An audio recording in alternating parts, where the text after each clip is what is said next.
स्वागत है दोस्तों आप सभी का हमारे YouTube चैनल में। तो आज हम क्लास 9 के साइंस सब्जेक्ट का मॉडल क्वेश्चन पेपर सेट 1 को सॉल्व करेंगे।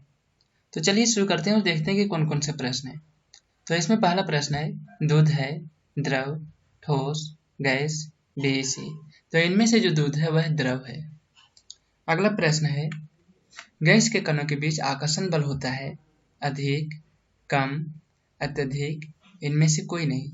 तो इनमें से गैस के कणों के बीच जो आकर्षण बल होता है वह कम होता है।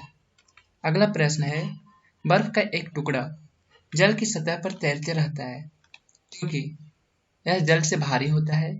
बर्फ और जल का घनत्व समान होता है। बर्फ जल से हल्का होता है। बर्फ का घनत्व जल से अधिक होता है।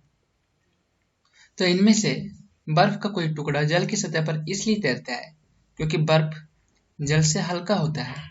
अगला प्रश्न है, गर्म करने पर गैस का आयतन बढ़ता है, घटता है, अपरिवर्तित रहता है, इनमें से कोई नहीं। तो इनमें से गर्म करने पर गैस का आयतन बढ़ता है। अगला प्रश्न है, निम्नलिखित में से कौन कपड़ा गर्मियों के समय में अधिक आरामदेह होता है? पॉलिएस्टर, सिल्क, सूती, सिंथेटिक। तो इनमें से सूती कपड़ा गर्मियों के दिनों में अधिक आरामदेह होता है। अगला है, प्रोटॉन कण है ऋणावेशित, धनावेशित, आवेशहीन, इनमें से कोई नहीं। तो इनमें से प्रोटॉन कण है धनावेशित। अगला प्रश्न है, परमाणु भार बराबर होता है n p n+p, इनमें से कोई नहीं। तो इनमें से परमाणु भार बराबर होता है n+p, आने की न्यूट्रॉन और प्रोटॉन के योग के बराबर। अगला प्रश्न है, परमाणु के नाभिक में कौन से कण उपस्थित होते हैं?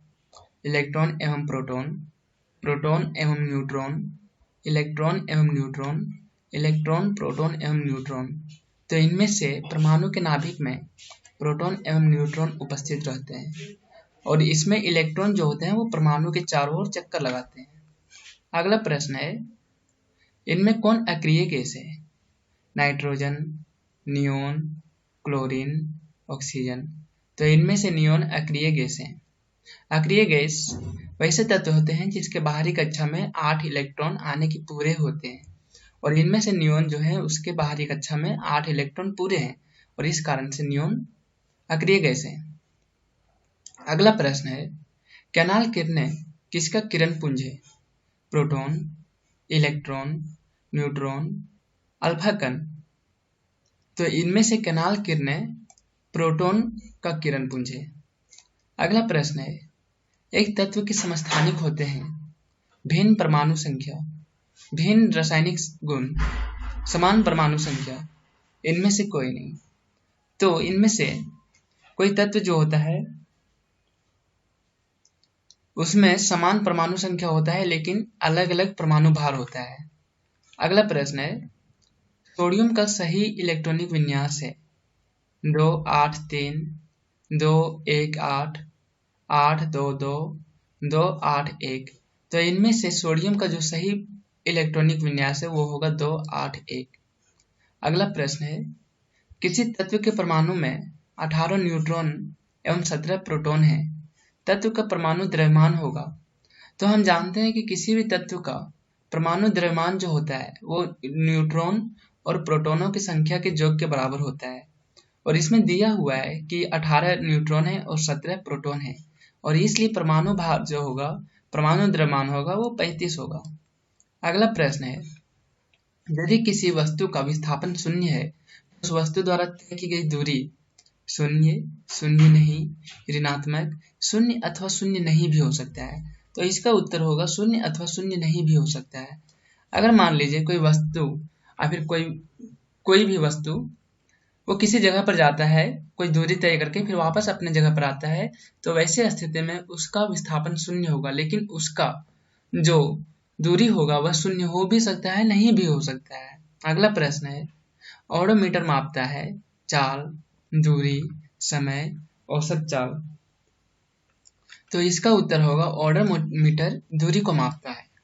अगला प्रश्न है, 18 किलोमीटर प्रति घंटे का वेग मीटर पर सेकंड के तुल्य होगा। 2, 3, 4, अब 5, तो इसका उत्तर होगा 5। यानी कि 18 किलोमीटर पर घंटा का वेग 5 मीटर पर सेकंड के तुल्य होगा। अगला प्रश्न है, किसी विशेष दिशा में कण की चाल को उसका खाली स्थान कहते हैं। वेग, त्वरण, चाल, इनमें से कोई नहीं। तो किसी विशेष दिशा में कण की चाल को उसका वेग कहते हैं। अगला प्रश्न है, न्यूटन किसका मात्रक है? बल का, कार्य का, त्वरण का, वेग का? तो न्यूटन जो है बल का मात्रक है। अगला प्रश्न है, न्यूटन का गति का कौन सा नियम बल की परिभाषा देता है? पहला, दूसरा, तीसरा, इनमें से कोई नहीं। तो इनमें से न्यूटन के गति का पहला नियम बल की परिभाषा देता है। अगला प्रश्न है, ध्वनि तरंगों की चाल सबसे ज्यादा होती है ठोस में, द्रव में, गैस में, तीनों में समान। तो इनमें से ध्वनि तरंगों की चाल सबसे ज्यादा ठोस में होती है। अगला प्रश्न है, श्रव्य ध्वनि का परास होता है 0 से 20 हर्ट्ज, 20 से 20,000 हर्ट्ज, 20 से 2,000 हर्ट्ज, 20,000 से ज्यादा। तो इनमें से जो श्रव्य ध्वनि का परास होता है वो 20 से 20,000 हर्ट्ज के बीच होता है। अगला है, आवृत्ति n तथा तरंगदैर्घ्य लैम्ब्डा वाले तरंग की चाल v में क्या संबंध है? v बराबर n लैम्ब्डा, v बराबर लैम्ब्डा बट्टा n, v बराबर v लैम्ब्डा, इनमें से कोई नहीं। तो इसका उत्तर होगा v बराबर n लैम्ब्डा। अगला प्रश्न है, कार्य का SI मात्रक जूल, वाट, एम्पियर, ओम। तो कार्य का SI मात्रक जूल होता है। अगला प्रश्न है, सार्वत्रिक गुरुत्वाकर्षण स्थिरांक बड़ा जी का मान है 6.67 गुना 10 के पावर 11 न्यूटन मीटर स्क्वायर पर केजी स्क्वायर। 6.67 गुना 10 के पावर -11 न्यूटन मीटर स्क्वायर पर केजी स्क्वायर। 6.67 गुना 10 के पावर 18 न्यूटन मीटर स्क्वायर पर केजी स्क्वायर। 6.67 गुना 10 के पावर -11 न्यूटन मीटर स्क्वायर पर केजी स्क्वायर। तो इसमें से जो सार्वत्रिक गुरुत्वाकर्षण स्थिरांक कैपिटल जी का मान है 6.67 गुना 10 के पावर -11 न्यूटन मीटर स्क्वायर पर केजी स्क्वायर। अगला प्रश्न है, चार वस्तुएं P, Q, R तथा S के द्रव्यमान क्रमशः 5 kg, 10 kg, 15 kg तथा 20 kg है। किसका जड़त्व सबसे अधिक होगा? तो इनमें से S का जड़त्व सबसे अधिक होगा, क्योंकि जिस वस्तु का द्रव्यमान सबसे अधिक होता है उसका जड़त्व भी अधिक होता है। अगला प्रश्न है, निम्न से कौन सही है? v square minus u square बराबर 2as, v square plus 2as equal to u square, v square plus u square is equal to 2as, none of this. तो इनमें से v square minus u square बराबर 2as सही है। अगला प्रश्न है, आत्महत्या का थैला कहलाता है लवक, राइबोसोम, लाइसोसोम, केंद्रक। तो इनमें से आत्महत्या का थैला लाइसोसोम कहलाता है। अगला प्रश्न है, कोशिका की खोज किसने की? Robert Hooke, Robert brown, Watson और क्रिक, नॉल एवं रस्का। तो इनमें से कोशिका की खोज रॉबर्ट हुक ने की थी, जो 1665 ईस्वी में किए थे। अगला प्रश्न है, जीन बने होते हैं डीएनए के खंड से, माइटोकॉन्ड्रिया एवं राजधानी से, लाइसोसोम से, क्रोमेटिन धागों से। तो इनमें से जो जीन बने होते हैं वह डीएनए के खंड से बने होते हैं। अगला प्रश्न है, रंगीन प्लेस्टिड को कहते हैं ल्यूकोप्लास्ट, क्लोरोप्लास्ट, क्रोमोप्लास्ट, इनमें से कोई नहीं। तो जो रंगीन प्लेस्टिड होते हैं उसे क्रोमोप्लास्ट बोला जाता है। जो रंगहीन बिना रंग वाले प्लेस्टिड होते हैं उसको ल्यूकोप्लास्ट बोला जाता है, और जो हरा प्लेस्टिड होते हैं उसको क्लोरोप्लास्ट बोला जाता है। अगला प्रश्न है, रक्त है तरल संयोजी उत्तक, अस्थायी उत्तक, वसीय उत्तक, हरित लवक। तो इनमें से जो रक्त है वह तरल संयोजी उत्तक है। अगला प्रश्न है, रतौंधी कैसा रोग है? आनुवंशिक रोग, हार्मोनों की गड़बड़ी से उत्पन्न रोग, कुपोषण से उत्पन्न रोग, विटामिन ए की कमी से उत्पन्न रोग। तो इनमें से रतौंधी जो है विटामिन ए की कमी से उत्पन्न रोग है।